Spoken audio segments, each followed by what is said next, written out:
Hey, how are you guys? We're good. How We're you doing making today? it. Good. I just saw Shane on Timcast. I was loving it. I thought he is going to totally annihilate the cloud dude. What did you do to this guy that I'm like I obviously I caught like 2 seconds of it and like Tim was asking you like where things lie or trying to find something That and sound, I couldn't I didn't have time to watch the rest I of it 'cause I had didn't to want to prep the show. hijack Tim's show. I had a lot of things to say to him. Obviously, I've tried getting him on this show. They ghosted us. But one good thing about Shane, he keeps these cookies. I mean, he doesn't lose his cool, and I think it's great. Thank you. Because I'm Thank like, you. I see all these guys blowing up. Tim blows up. Ian's not so bad. Phil, he's way off the chart with blowing up.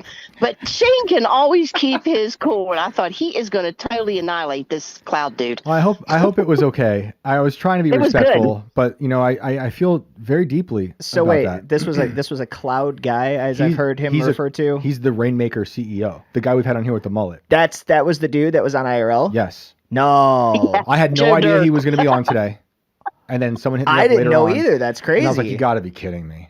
I would have slid into that green room episode probably if they even did one. I don't know if they did one. And, I want to be respectful. First of all, always want to be respectful and have a nice dialogue, but I'm going to say what I say. And the show, IRL is not like built around, it's not like a culture war episode. So it's like, it's Tim's show. I'm not going to say anything, but Tim and I guess me, Right. because of Bill Gates, found a way into cloud seeding. And I got a few minutes in the end, and it was great. I'm Yeah, it was really fascinated, good. fascinated My with son him. and I watch Timcast IRL every night. We watch Tales of the Inverted World, Pop Culture Wars, everything. Thank you. We watch all of them. That means a lot. Yeah. I appreciate Oh, it. you guys are great. Thank you. Thank you. I've learned to keep my Really, cool really good because and I have informative. I have three little kids, so my like emotions have been tempered. See, I think on the exact opposite of I'm able to keep my cool because I have no kids. No, like I had to learn because you don't want obviously there's times where you're getting mad at your kids and you might raise your voice and stuff, but I don't want to instill in them just constant Well, anger. It teaches you But control. Trust me, they've been Yeah, Shane's talked probably to. a little older, aren't you? You're older, a little bit older. I'm 40, yeah, and all, my kids are all 9 and younger. There you go. I'm 64, so I got you all beat. A little bit, just a little bit. You got a Just head a little start on bit. me for Yeah, sure. Yeah. Well, thank you so much Yeah. for the support. We really appreciate that. You're welcome. I've had so many experiences. I don't even know where to start. I've had UFO experiences, ghost experiences, dreams coming true. It's crazy. I don't even know where to start. Well, What story would you like to hear? whatever one comes to you the most. Which one do you think about often? Let's hear that one. I think about I guess it's the UFO that I saw because Sweet. I've had experiences with spirits and ghosts and stuff before. My husband and I lived down in a log cabin, and it was built actually on top of an old ground where a schoolhouse was back in the 1800s. And they said that the story that went around was there was a boy that was beat to death and murdered in the schoolhouse. Eesh. Well, my husband and I swore that this kid was haunting our house because I was never afraid. He wasn't either, and it never like did any harm or anything, but it would do stupid stuff like messing with us. Like my husband was he was cutting some cedar boards to put around a frame on the outside of a door to our house. Okay. And do you know what a circular saw is? Them suckers are huge and they're heavy. Yep. And he had it right inside the basement door, and he was come out and measured, went back in. He wasn't outside. I'm telling you, maybe 10 seconds, if that, just to hold that board up. And then he took it back in, and he always would measure twice and cut once. So he went back in, and when he did, that saw was turned completely around backwards. Oh boy.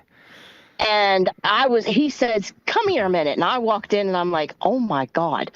And then we told the story to his nephew, and then he came back the following day. It was to help to fix a washing machine, and they were working on it, and there was a screwdriver and a hammer sitting on the steps. Well, when we told Nathan, he was like, "Oh, you guys are full of it. There's no way somebody could have turned that saw around, and you didn't see him, or nobody was here." And we're like, okay. So they were working on the washer, and when Nathan turned around to pick up the screwdriver, it was like, and he no sooner sat it down, he turned around, he turned back around to get it, and it was laying over on the dryer.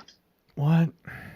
That's Yeah, and I wild. mean, I didn't see anything. We were all in the basement. It was me, him, and Brad. We were all three in the basement, and neither one of us saw anything. But it totally freaked. I mean, freaked Nathan out, and he wouldn't even never come back. He was like, "I'm not coming back here anymore." Oh But wow. my husband would work. He worked the railroad, and when he'd be away through the week, and he'd come home on the weekends, and it was weird because sometimes he wouldn't get in till like 2, 3 o'clock in the morning, and he would bring his stuff in, take a shower, and go to bed. And it'd be like, I don't know, 4, 5 o'clock in the morning. It was still dark, still, and we could hear this radio in the basement sometimes. Now, I didn't hear it when he wasn't there, but when he came home, we could hear it. And it was playing old time, and I mean old music, like Hank Sr. music down in the basement. And then Shout out my to Hank husband would Sr. get up. He shouted down the steps one time, "Knock it off. We're trying to sleep." Shut the door. And then it quit. Listen. I mean, we just had some weird experience. My son and I were sitting on the sofa one night, and my dog had a little rubber ball, and it was sitting against the wall. And him and I were sitting there watching TV, and all of a sudden, this ball started to move by itself, came out, did some circles, and went back against the wall. That's crazy. We just looked at each other. Do you attribute this to that boy you told us about in the beginning? I'm thinking it might have been, I mean, my husband and I was always like, it's got to be that kid. Who else would it be?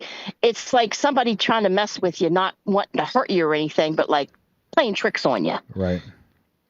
Something like that. That's kind of what I attributed it to. I've heard so many stories from people that have that experience. Very similar with the radio, the music. It reminded me of someone I talked to in Georgia. They were renting a house, and it was filled with all of the contents of like the owner's son that died in war. I think it was like a World War II or something. Maybe it was Vietnam, I'm sorry. But they would say the radio would always come on to a specific station. And the radio was locked away in another room. And they'd have to like go in there and keep turning it off. And that every time they drove towards their house that they were renting, they'd experience this crazy ringing in their ears. And then eventually it got so bad, they left. But they'd have to drive by the house every now and then to get to a friend's house or family member's house. And one time, according to this lady, she said the ringing got so bad as she drove by, it actually drove her off the road. Like she couldn't see or hear. And wow. Yeah, I mean, I don't know what that is. They thought it was the ghost of the guy and maybe attached to his belongings that came back from war. But there's so many stories like that. It's disconcerting. Yeah, my husband was, like I said, he had worked the railroad, and he had gone they were up in Pennsylvania, and they stopped it was around Gettysburg. And of course, I'm sure you've heard all kinds of stories about Gettysburg. Oh yeah, of course. Yeah, well, trust me, there's stuff going on up there. But he went in this motorcycle shop, and they had all these motorcycles like ribboned off, where you couldn't like go across the ribbons to get on them, touch them, or anything. So he had his camera and was taking pictures. Well, it wasn't on the telephone; it was like a regular camera that we had to go have the film developed, 35 millimeter.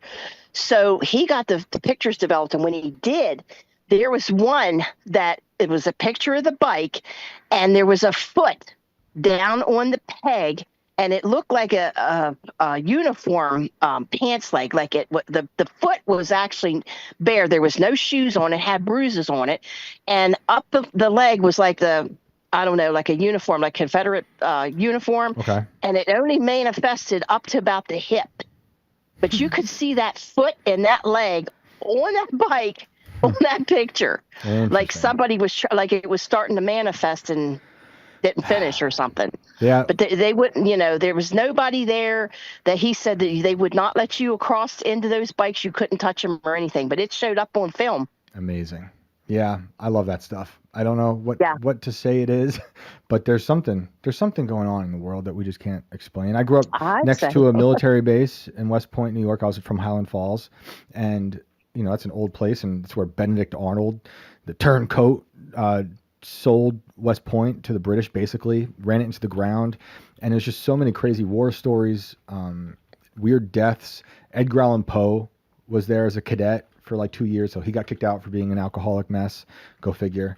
And you know, Wow. we would experience weird stuff all the time. There's something about like war, obviously, and the violence Yes. that it breeds, and like Gettysburg, any battlefields, you know.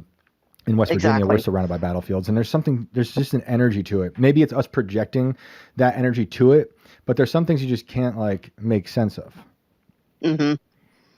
Yes, absolutely. Well, thank you so much for calling in and for all you're the welcome. support. Thank We you really, for- really appreciate it. Sure. Thank you for talking with me. You guys have a course. good night. You too. You too.